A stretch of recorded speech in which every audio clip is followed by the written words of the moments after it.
Një person mbeti i vrarë dhe një tjetër u plagos pas të shtënave me armë zjarri në rrugën Rostem Hyseni në Prishtinë me 25 mars 2025. Mbrëmjen e së martës, rreth orës 10:30, në lokalin prapa meje pati të shtëna me armë zjarri. Një person ka mbetur i vdekur dhe një tjetër është plagosur. Sipas policisë, 2 persona të maskuar janë futur në lokal dhe kanë gjuajtur me armë zjarri në drejtim të 2 personave. I vrarë mbeti 63 vjeçari NG, i cili nuk u mbjetoi plagëve të marra. Familjarët mrapa kamerës thanë për Kallzo.com se nuk janë në dieni që i vrari kishte pasur probleme me dikë.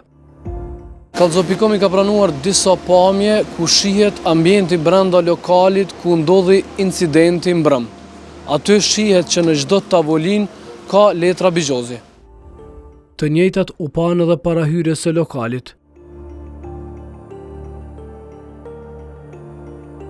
I plagosur e rreth 40 vjeçar, po vazhdon trajtimin në klinikën ortopedike teksa ka plagë në të dyja këmbët.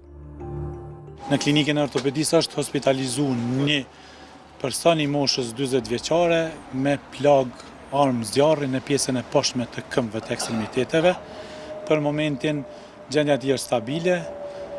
Planifikohet intervenimi në njërin këmbë, në këmbën e majtë, këmba e djathtë edhe ka një plagë të shkuese, po për momentin gjendja është stabile. Këmba e majtë, poshtë në ngjurit, planifikohet operim se është thyrje shumë fisht. Në lidhje me rastin, derimetari nuk ka të arrestuar dhe nuk dihet motivi. Burime brenda prokurorisë së Prishtinës konfirmuan se prokurori i rastit do takohet të mërkurën pasdite me policinë e Kosovës në lidhje me incidentin e 25 marsit 2025.